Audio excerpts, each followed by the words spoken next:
So I've been playing heads up sit and goes for about 4.5 years now. I was playing 100s for a little while, 200s for a while, and then 500s also for a long time before I moved up to 1Ks. I moved up to 1Ks maybe 3 years ago, maybe 3.5 years ago, and the field has definitely changed a lot. In the first maybe year of playing 1Ks and 2Ks and some 5Ks, there were a few regulars, but not that many, and people just weren't as good. They were making more mistakes, and I also wasn't as good either. I was very, very aggressive, and really played predominantly one style, just trying to run everybody over. And I would also, that style itself would lend itself to tilting more, playing incredibly aggressive. When I would run into hands or run into people who adjusted, I would just try to get even more aggressive, and a lot of times that didn't work. But I still ended up winning a lot, mostly because I was relatively good and people hadn't figured out how to play those games as well. In the last, let's say, 2 years, the field has changed. I think people started to realize that you could make a good amount of money on a regular basis if you played a lot of games and if you committed yourself to learning how to play. So more regulars entered the field. It became a little bit tougher to make money, but like anything, if you improved and still had an edge over the good players, you could make a living. And in the future, I think like on full tilt, for example, super turbos have started to dominate the volume of heads up sit and goes. Normal 1K, 2K, 5Ks have decreased a lot in terms of who plays them and how often those games run compared to super turbo. So in the future, I'm not sure. On PokerStars, it's after Black Friday they cut the rake to try to incentivize people to play, and hopefully that will spread. Hopefully other sites will cut rakes, and when online poker does come back to the United States, and I think that it will, hopefully that will set a precedent for a little bit lower rake, because the rake at heads up sit and goes is notoriously very, very high, and I think that dissuades people from playing and obviously cuts down on your edge.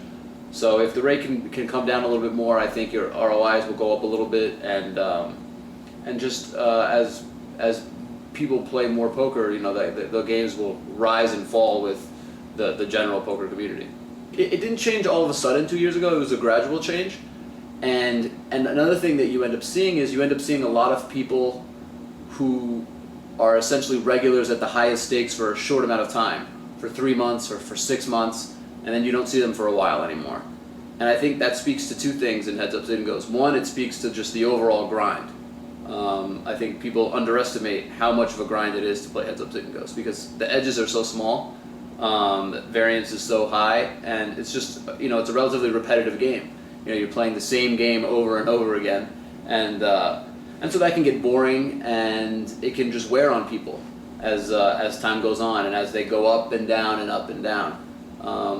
So I think games have gotten tougher, but it also comes in waves. So for a few months, PokerStars will be a little bit more popular, or Full Tilt will become a little bit more popular, and there will be certain regulars on those sites who are playing with more confidence, have more momentum, or just running better. And so things kind of ebb and flow. It's not just a gradual, straight line in any direction. I think over time, what probably will happen is that the playing field will plateau, as basically I think there was an inefficient market for a while. The edge required in the game was too small compared to the skill level of the people playing. That gap closed as people got better and kind of squeezed out the money that was there to be made.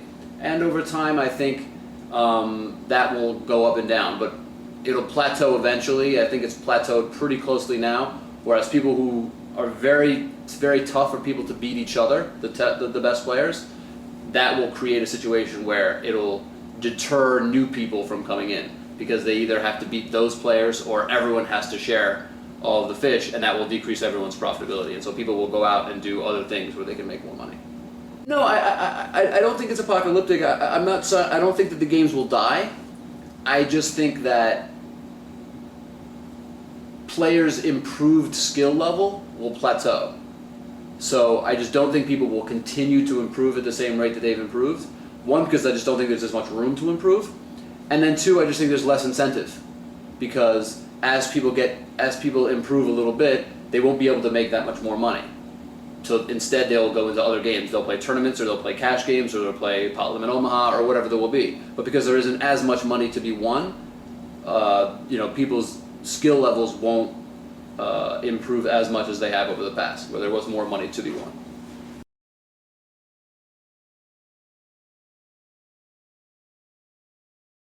Well, yeah, I think that's an interesting question. For me, in the beginning of my poker career, poker did consume me way too much. It was too dominant a part of my life, where I thought about it too much. I probably played too much, and it was just it was too big a part of my life.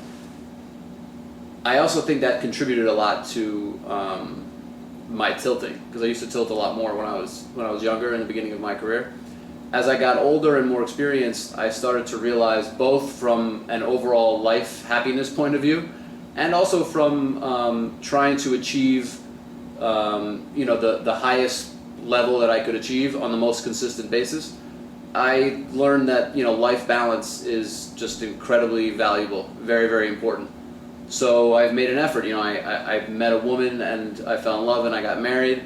Family life has become an important part of my life, and just pursuing other interests. I have plenty of other interests that I spend time on.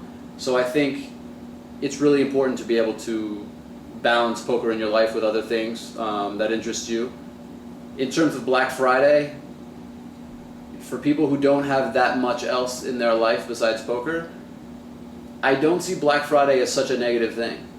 I think, if anything, it should serve as a wake-up call to those people, to realize that there's a lot more to life than playing a card game on the internet, and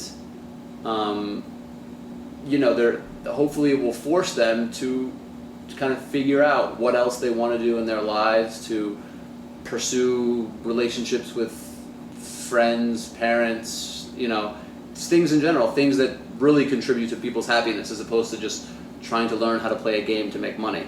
So I think it could be a blessing in disguise for people who also, it's not always so obvious to people when they're playing a ton of poker. Sometimes you don't realize that your life is so unbalanced, and it takes something like Black Friday, and now all of a sudden you can't play and you don't know what to do anymore. Sometimes it takes a moment like that for people to realize, hey, maybe I need to start doing other things on a regular basis.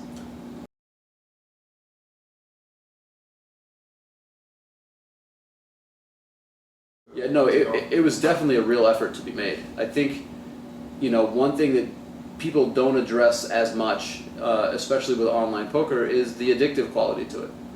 There's definitely a large addictive quality to playing online poker, and I think I suffered from it in the beginning, and I think a lot of people suffer from it.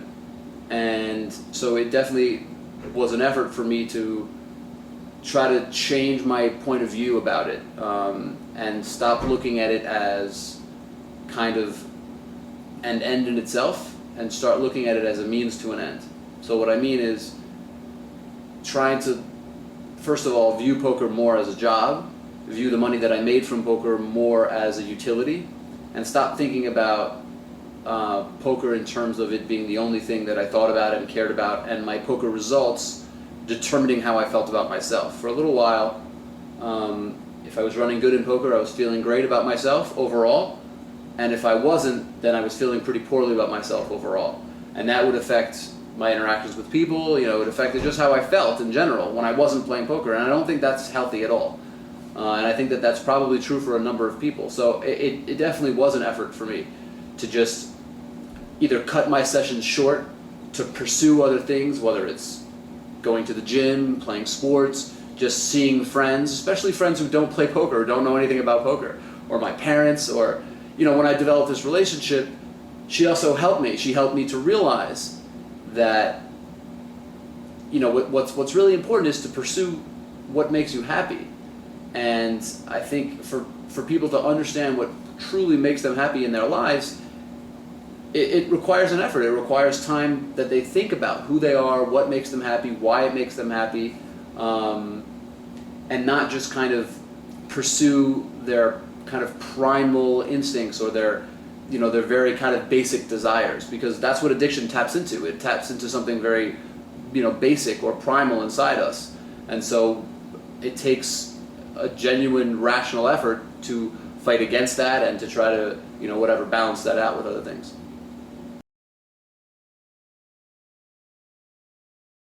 I think the main thing is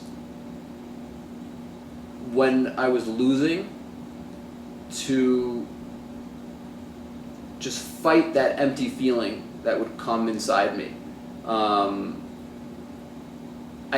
When I would lose, I didn't want to do anything else. I didn't even really care about the money. I cared about that feeling, and I think irrationally I thought that the only way I could get rid of that feeling was to win again. And sometimes that would work, sometimes that would happen, sometimes I would lose, and then I would feel terrible, and then I would win, and then I would feel better. And I think that cycle would reinforce trying to pursue that reaction to losing, by playing more, by playing higher, or just by never stopping until I would get back to even or be up a little bit. When it happened a few times, that would reinforce continuing to do it. And so instead, it just took a while just for me to internalize the idea that when I would lose, that I don't have to keep playing, that there's always another day, that I can take days off, that I can go for a walk or take a shower or go have dinner with my friends, or do something that would get my mind off of poker, that would, and usually that feeling would go away. And when it would go away, it's almost like a switch would go off in my head, and I would think, yeah, that wasn't so bad. It wasn't such a big deal. I was caught up in the moment at the time, and I wasn't thinking rationally. I wasn't doing what I know optimally for me was the right thing. And so I think in the beginning it requires kind of a breaking of habits, kind of a cutting off of a cycle that you kind of get yourself into. And once you do that, it doesn't become easy after that, but I think you create models for yourself to repeat. And it was a process that was kind of 3 steps forward, 2 steps back. It wasn't like I would just improve and get better every time. I would kind of relapse. I would get back and fall back into those cycles. But slowly over time I improved. And now, I still have trouble with losing, but I'm much better. I tilt much less, and I view it more from a utility point of view. I don't get so wrapped up in winning and losing, and it doesn't determine how I feel about myself or how my day goes necessarily, or my interactions with other people. So it feels differently for me now. I think there are many factors to the addiction cycle. I think the ebb and flow of winning and losing is definitely a big part of it. I think also the fact that you can just play forever. You can just always play. At any time of the day, you can wake up and play. And with money and the gambling point of view, I mean, there's obviously that's an element to it.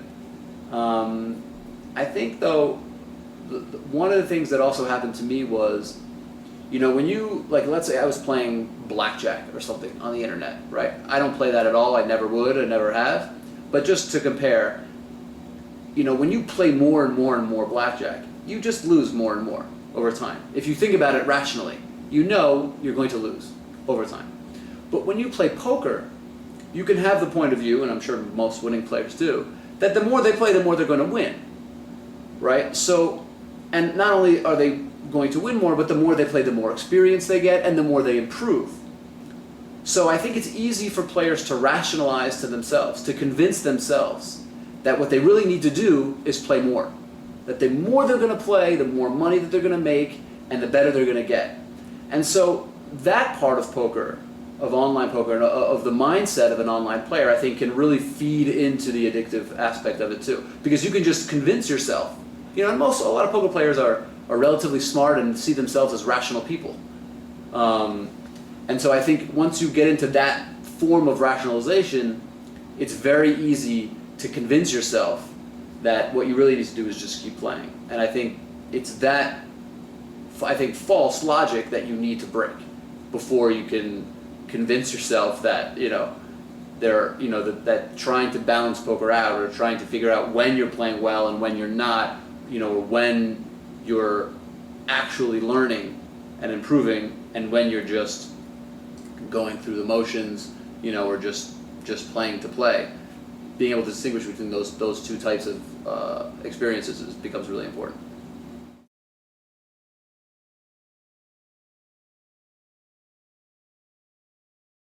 Well, I think there's a combination of things. One was that I was able to win even though I tilted because my edge was big, and players weren't as good, and so tilting really just took away from my edge, but I still had enough of one to make money.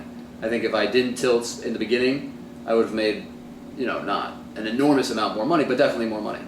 I also put it in a ton of volume, so I was able to make money because I played a lot. As time went on, though, I think I learned how to use my tilt to my advantage. So there were times where I maybe wasn't playing as well, but I was playing a different style. Some people didn't adjust that well to that style. And over time, I learned how people tended to adjust. And so I could exploit that as well. And that's not something that I recommend people do, because I think ultimately you end up not playing as well as you could. But I think my tilt has been overblown a little bit, exaggerated a little bit, and that sometimes I'm using the perception of tilt to my advantage. Now, in chat, that's different. When I chat, and then sometimes my chat can become very negative, that is really, I think, more a reflection of myself. When my chat becomes negative, I think it's just a reflection of my anger, and my anger, I think, can take away from my poker. So I chat maybe 5% of what I chatted 2 years ago. I've made a real effort to not chat. I've turned my chat off. I've just gone through periods where no matter who I was playing, no matter what the circumstances were, I was never going to say anything. I've gone back and forth with that.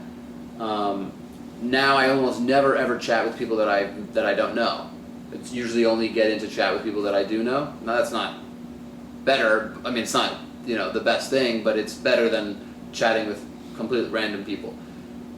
But again, I think my chat has almost always contributed to my tilt and to me losing. So I can't remember or think of any situations that were positive from when I would chat online. So I've really tried to and done an okay job, I think, at cutting down on chat. But in general, I don't think I tilt nearly as much as I did, and when I do, I'm much better about quitting.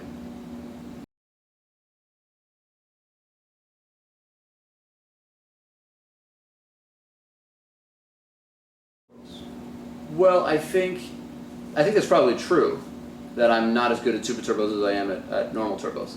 I think there are a number of reasons for that. One is that I still do tilt a little bit, and I think tilting is more detrimental to your ROI in super turbos than it is in regular turbos.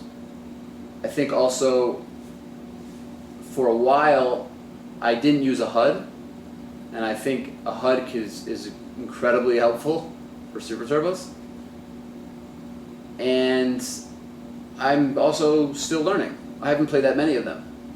So I think over time I'll get better. I think I've gotten better. And I still think my numbers are pretty good. I think, I have over a 2% ROI in super turbos. And if you take away the first 6 weeks where I was really learning, I wasn't very good, and I didn't have a HUD, my ROI is better than that. So I think against regulars, good regulars, there's very little edge. And part of the reason that, one, I've tilted a little bit, and two, that my ROI is lower than it could be, is that I continue to challenge those regulars. I don't think that's a very smart strategy, but it's one that I have a tough time breaking, because that was my strategy for so long in turbos. And part of the strategy has to do with lobbies in heads up sit and goes, right? If I can dissuade regulars from sitting, I can keep the lobbies to myself for the fish. And that worked for years in regular turbo heads-up sit-and-goes. Because edges are bigger and because I could actually dissuade regulars from sitting. In these games, I think regulars are just good enough and smart enough to know that they can basically play even with me, and if I tilt, they might be able to create a small edge against me, and then I can't really get them to stop playing me. So I probably will change that strategy a little bit and share lobbies more in super turbos, because I don't think I have that much of a choice.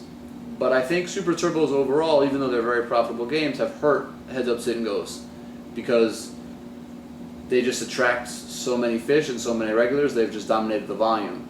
And because edges are smaller, you know, eventually there won't be that much profit, and it'll have to be shared by a number of people who can't beat each other. The lobbies are different on PokerStars and Full Tilt because on Full Tilt the lobbies regenerate. So if I sit in a 2K heads-up sit-and-go, another open one, or another free one will open up. So I could sit and you could sit at the same time, and we would both be waiting for games. On PokerStars, they don't regenerate. So if I'm sitting in the 2K lobby, that's the only 2K lobby available. And if you want to play 2K, you have to play against me. Now I prefer the sites that regenerate. And the reason for that is because you still have to fight for lobbies in theory. Because if you and I are both sitting, I still have the choice to sit against you if I want.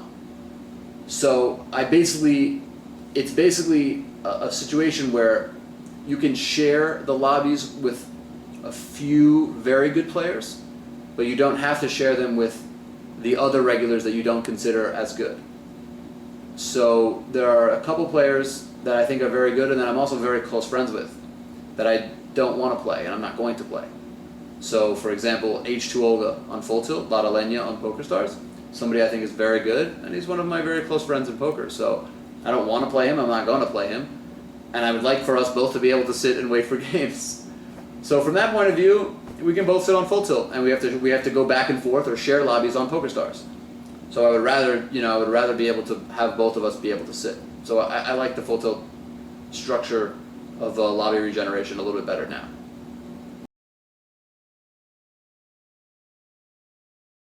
There are very few people that I would avoid in regular turbo heads-up sit-and-goes.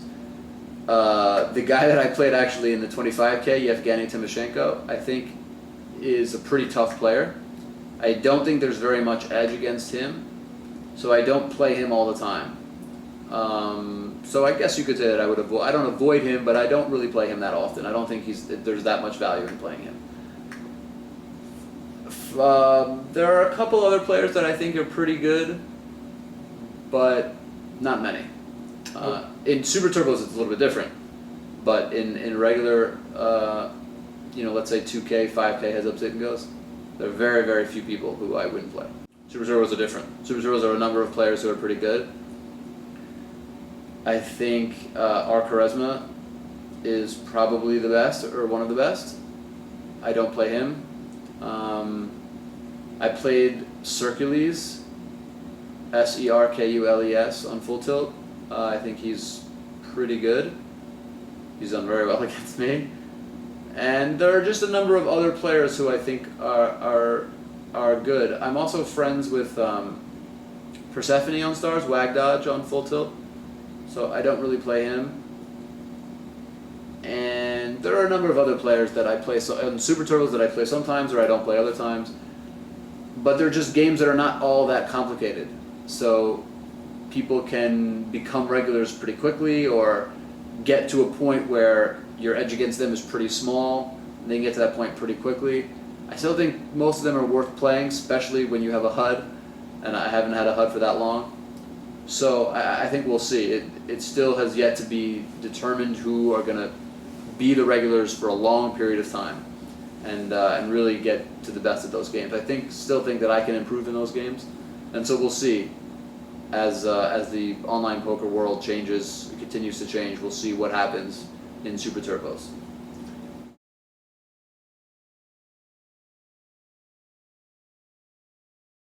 It's hard to tell. It's hard to tell for me exactly what makes him the best. If I knew, I probably could do what he does. I think he doesn't seem to tilt at all, which, and I'm sure he does a little bit, but he seems to really be in control emotionally, which is important. And I think from a math point of view, I think he's very good. I think he uses a HUD very well. I think he understands the implications of the numbers in his HUD as good as anybody. And I think he knows how to develop, mathematical based counter strategies based on people's ranges. He's able to kind of create his ranges that are profitable against his opponents. And I think he's at a point that's almost impossible to create any sort of significant edge against. And he can create edges against most players. I'm not sure why he doesn't tilt that much. I don't think he has very many stop-loss strategies. My honest opinion is that it's a genuine personality difference. I think he's just less emotionally invested in his results. I think he's able to just disconnect that part of his mindset, of his, of who he is, easier than other people are. I think there are just dispositional differences, in how people are made up, what their personalities are, who they are as people.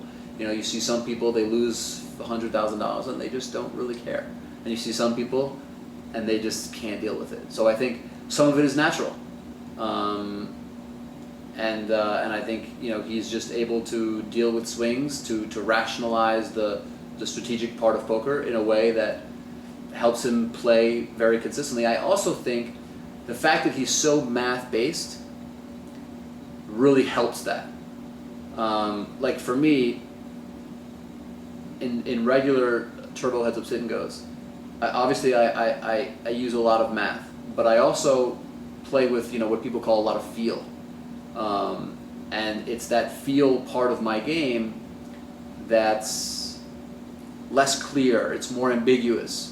It's something that's less easy to explain, less easy to articulate. And so because of that, my confidence associated with my game can fluctuate more, because I'm not always so sure if what I'm doing is good or what I'm doing is right. If all of your decisions are based on math, it's much more easy to be sure of yourself, to have the underlying reasons for what you're doing. But sometimes when I play turbo heads up sit and goes, it's not always that clear, and so I'll lose to someone and maybe I'll think that I don't know why I lost, or that they just played better than I did, or I just, what I mean? It's just not always clear to me, and that would also contribute to, that the fact that my confidence could go up and down more as a result of that being a part of my strategy. I think also hurt contributed to my tilting, and so maybe it contributed less to him.